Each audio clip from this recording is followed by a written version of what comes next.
wabarakatuh. Teman-teman, kembali lagi bersama saya Feribi Syatifa di channel YouTube Praktikum ABSGYN. Nah, di sini saya kembali menyapa kepada teman-teman sekalian bahwasanya di sini saya akan kembali menjelaskan kepada teman-teman sekalian berkaitan dengan tanda-tanda kehamilan. Nah, kemarin kan kita sudah berjumpa ya pada video-video kemarin. Yang pertama berkaitan dengan organ genitalia eksternal maupun internal, kemudian berkaitan dengan proses fertilisasi, dan sekarang kita akan mengupas tuntas berkaitan dengan apa sih tanda-tanda kehamilan. Nah, jadi di sini tanda-tanda kehamilan itu dibagi menjadi 3 bagian, yaitu yang pertama ialah tanda-tanda dugaan kehamilan, kemudian yang kedua ialah tanda tidak pasti kehamilan, kemudian tanda pasti kehamilan. Nah, sebelum kita masuk ke 3 tahap tersebut, kita harus mengenal terlebih dahulu apa saja sih tanda-tanda kehamilan itu. Nah, jadi di sini tanda-tanda kehamilan itu yang sering terjadi itu yang pertama ialah pada uterus. Nah, uterusnya seperti yang saya jelaskan kemarin bahwasanya uterus itu adalah rahim. Nah, jadi mulanya atau awalnya rahim itu beratnya itu sekitar 300 gram. Karena ia mengalami hipermetabolisme dan hiperplasia, maka rahim tersebut akan bertambah beratnya. Dari 300 gram dia akan mencapai 1000 gram sampai akhir masa kehamilannya. Nah, itu untuk uterus atau rahim. Kemudian yang berikutnya ialah vagina atau liang senggama. Nah, vagina dan vulva ini nantinya akan mengalami peningkatan pada selaput darah. Hal ini karena dipengaruhi oleh hormon estrogen. Nah, karena dipengaruhi oleh hormon estrogen, kemudian karena tadinya peningkatan pada selaput darah, maka nantinya itu vagina ini nanti akan berwarna merah dan juga sampai berwarna kebiru-biruan. Nah, itu untuk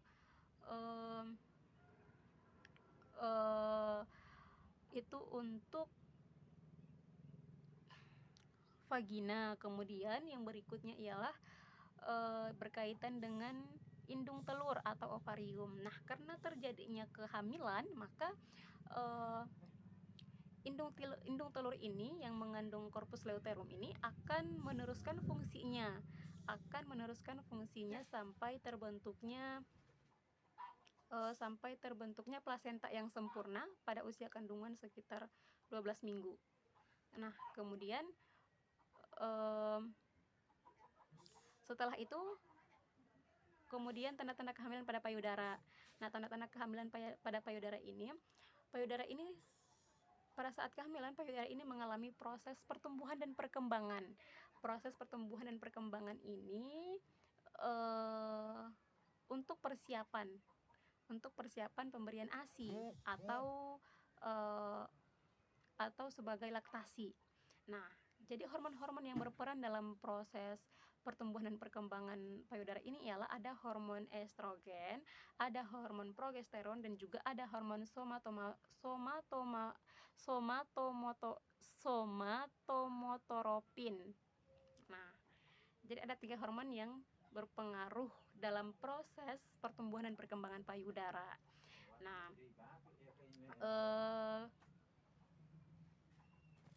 kemudian kita masuk ke tanda-tanda payudara pada saat proses kehamilan. Nah, yang pertama ialah payudara membesar. Nah, payudara membesar ini karena dipicu oleh hormon-hormon tadi, yaitu hormon progesteron, estrogen, dan juga hormon somatomotropin. Nah, kemudian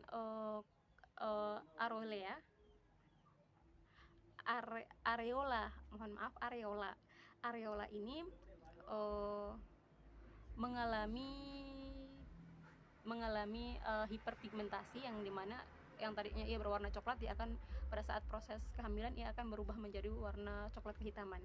Kemudian ada lagi kelenjar mengomeri. semakin menonjol, kemudian puting susu semakin menonjol, kemudian proses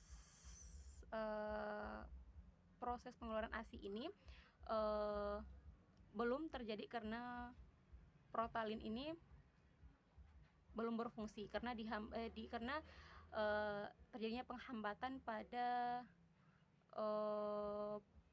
PIH, Proctalin Inhibiting Hormone. Nah, pada saat proses persalinan, maka hambatan dari Proctalin ini akan hilang sendirinya dan proses pemberian ASI ini akan berlangsung. Kemudian setelah proses persalinan dan pemberian ASI, nantinya itu dalam proses kehamilan seorang ibu itu dia akan terus mengalami yang namanya kenaikan berat badan yang dimulai dari 6,5 kg sampai mencapai sekitar 16,5 kg, atau dia akan mengalami kenaikan berat badan setengah kilogram per minggunya. Jadi setiap minggu itu seorang ibu hamil itu akan mengalami yang namanya kenaikan berat badan setengah kilogram. Nah, kemudian kenaikan berat badan ini dapat dirinci menjadi beberapa bagian. Yang pertama ialah janin. Berat janin ini mencapai 3 sampai 3,5 kg. Kemudian setelah berat janin, kemudian ada plasenta. Plasenta beratnya itu sekitar 0,5 kg. Kemudian rahim ini beratnya sekitar 1 kg. Kemudian penumpukan lemak itu sekitar 1,5 kg. 1,5 kg, kemudian penumpukan protein itu sekitar 2 kg.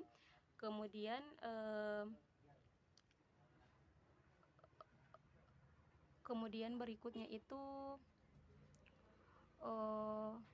kadar air dan garam. Kadar air dan garam itu sekitar 1,5 kg. Oke teman-teman, kita masuk tahap yang pertama, yaitu tanda-tanda dugaan kehamilan. Nah, tanda-tanda dugaan kehamilan ini ditandai dengan tanda-tanda sebagai berikut. Yang pertama ialah amenorrea. Amenorrea ini merupakan keterlambatan dalam menstruasi. Nah, hal ini dikarenakan terjadinya konsepsi dan nidasi yang menyebabkan tidak terjadinya pembentukan folikel dan pembentukan ovulasi. Nah, ketika seorang mengalami tanda-tanda dugaan kehamilan ini, ia harus mengetahui tanggal haid terakhirnya, sehingga nantinya dapat dihitung dengan menggunakan rumus Nagle. Nah, agar nantinya itu kita dapat mengetahui untuk mengetahui perkiraan untuk persalinannya. Nah, kemudian kita masuk yang kedua. Tanda-tanda yang kedua ialah nausea dan emesis. Teman-teman bisa lihat nausea dan emesis. Nah, di sini merupakan, teman-teman bisa lihat. Nah, ini merupakan nausea dan emesis, di mana seorang ibu itu mengalami mual dan muntah. Nah, mual dan muntah ini terjadi karena hormon estrogen dan progesteron yang menyebabkan peningkatan asam lambung. Nah, ketika seseorang yang mengalami tanda-tanda dugaan kehamilan ini, ketika asam lambungnya naik, maka akan memicu terjadinya mual dan muntah. Nah, terus terjadinya mual dan muntah ini terjadi pada pagi hari.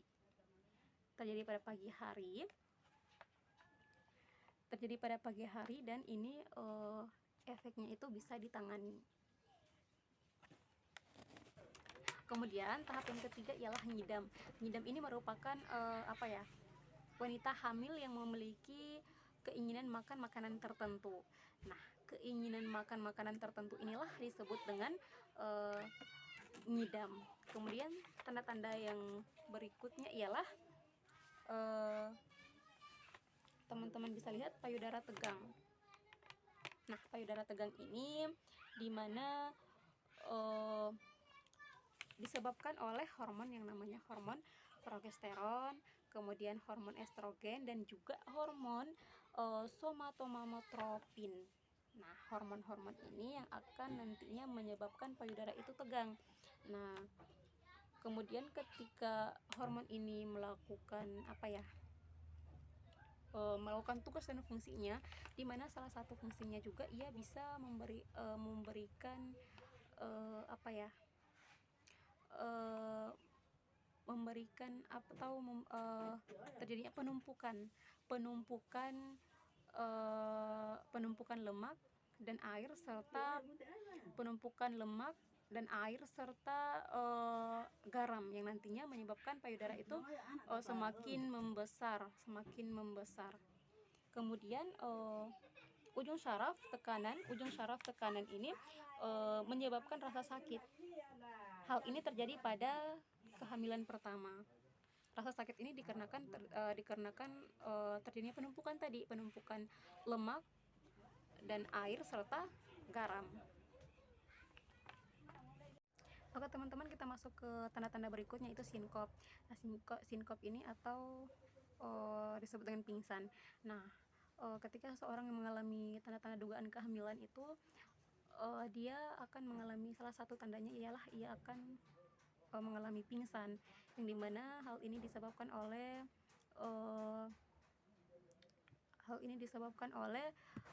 terjadinya sirkulasi ke daerah kepala yang menyebabkan timbulnya sinkop.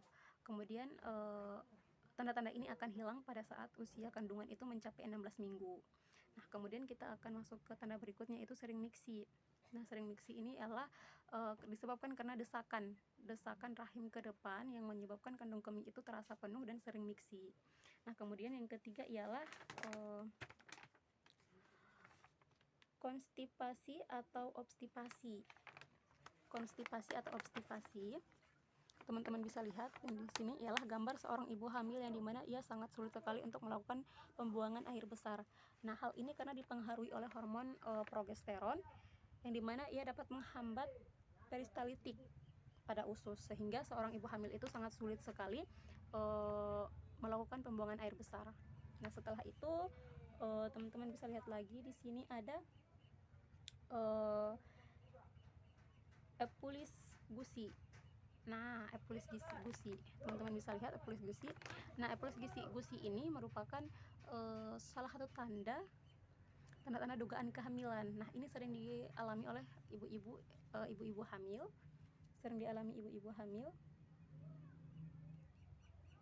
Ini sering dialami oleh ibu-ibu hamil, yang dimana terjadinya pembengkakan pada gusi. Nah, kemudian setelah itu kita masuk ke berikutnya, itu pigmen pada kulit, terjadinya perubahan warna pada kulit. Nah, teman-teman bisa lihat pigmen pada kulit, teman-teman bisa lihat ini adalah pigmen kulit sekitar pipi. Nah, yang dimana ia terbentuknya warna-warna hitam pada pipi, kemudian pada dinding perut. Teman-teman bisa lihat yang berwarna hitam pada dinding perut. Nah, hal ini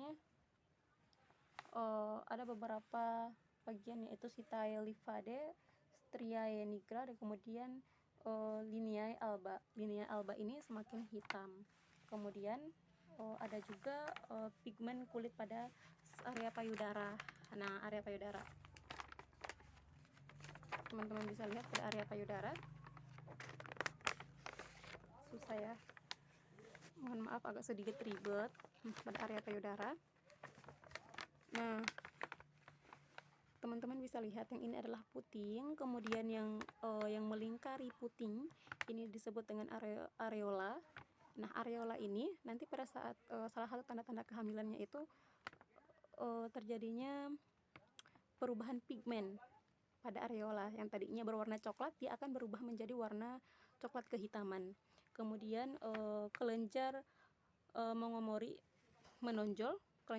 semakin menonjol. Kemudian pembuluh darah manifest sekitar payudara. Nah, itu merupakan salah satu tanda-tanda pada pigmen kulit. Oke teman-teman, untuk tahap selanjutnya itu pengumpulan selaput darah. Nah, pengumpulan selaput darah ini dipengaruhi oleh hormon estrogen dan progesteron. Nah, Hal ini sering banget dialami oleh ibu-ibu hamil, yang dimana pengumpulan-pengumpulan selaput darah ini sering terjadi pada organ genitalia eksternal, kemudian pada kaki, kemudian pada betis, dan lain sebagainya. Nah, jadi kita kayak sering melihat ya, ibu-ibu hamil itu sering terjadinya pembengkakan pada kaki. Nah, itu merupakan penumpukan atau pengumpulan selaput darah pada ibu hamil. Kemudian penumpukan ini akan sendirinya hilang pada saat proses persalinan. Oke teman-teman, kita masuk tahap yang kedua, yaitu tanda-tanda tidak pasti hamil. Nah, tanda-tanda tidak pasti hamil ini dimana rahim membesar sesuai dengan kehamilan tuannya. Kemudian ketika pada saat pemeriksaan dalam dijumpai beberapa tanda-tanda. Nah, teman-teman bisa lihat di sini saya sudah memberikan gambaran. Nah, tanda yang pertama itu disebut dengan Piszczek, di mana uterus atau rahim ini mengalami pembesaran. Nah, kadang-kadang pembesaran ini tidak merata. Kemudian yang kedua ialah balotemen. Teman-teman bisa lihat balotemen. Nah, balotemen ini saya mengambil balotemen positif, yang dimana gambar yang bagian pertama. Nah, ini merupakan usia kandungan 12 minggu. Usia kandungan 12 minggu. Nah, di mana volume janin ini lebih kecil cairan amnion, lebih kecil daripada volume cairan amnion. Nah, sehingga terjadinya tekanan mendadak pada rahim. Teman-teman bisa lihat. Kemudian yang kedua, gambar yang kedua ini merupakan di mana janin tersebut tenggelam dalam cairan amnion. Kemudian yang ketiga ini merupakan proses pemantulan. Jadi proses pemantulan janin tersebut kembali pada posisi awalnya. Nah, kemudian itu tanda yang kedua. Kemudian di sini ada tanda yang ketiga. Tanda yang ketiga teman-teman bisa lihat. Nah, yang disebut dengan tanda Hegar, di mana pada penekanan mempunyai kesan lebih tipis. Dia mempunyai kesan lebih tipis dan uterus mudah difleksikan. Dia mudah difleksikan. Nah, jadi tanda-tanda ini terlihat pada usia kandungan 16 minggu. Dan lebih tampaknya lagi, lebih jelasnya lagi itu pada usia kandungan 7 sampai 8 minggu. Nah, kemudian tanda-tanda yang ketiga. Teman-teman bisa lihat tanda-tanda yang ketiga. Tanda-tanda ketiga ini ialah Chadwick's, yang dimana terjadinya perubahan warna. Yang tadinya berwarna merah, nantinya dia akan berubah menjadi kebiruan atau keunguan pada vulva, vagina, dan juga pada serviks. Oke teman-teman, kita masuk ke tahap yang kelima, yaitu Braxtonics. Braxtonics ini apabila uterus itu dirangsang, dia cepat berkontraksi. Kemudian suhu basal pada saat ovulasi itu sekitar 37,2 derajat Celcius sampai sekitar 37,8 derajat Celcius. Nah, kemudian air kencing pada pagi hari itu dia mengandung human chorionigonadotropin. Nah, jadi itu merupakan tanda-tanda pemeriksaan bagian dalam dari rahim. Nah, ketika dijumpai ada beberapa tanda-tanda tersebut. Nah, kita juga dapat melakukan suatu cek yang dimana dapat mengetahui bahwasanya orang tersebut memiliki tanda-tanda tidak hamil, yaitu melakukan pemeriksaan tes biologis kehamilan positif. Kemungkinan positifnya itu ialah positif palsu. Oke teman-teman, kita masuk tahap yang ketiga, yaitu tanda pasti kehamilan. Nah, tanda pasti kehamilan ini dapat ditentukan dengan jalan yang pertama ialah gerakan janin dalam rahim. Nah, gerakan janin dalam rahim ini eh, bisa terabah atau terlihat eh, gerakan janin. Jadi ketika kita melihat perut itu, kita bisa apa ya teraba atau kita bisa meraba gerakan janin tersebut. Apakah janin itu uh, berada pada posisi kiri atau kanan. Kemudian kita bisa melihat gerakan janin.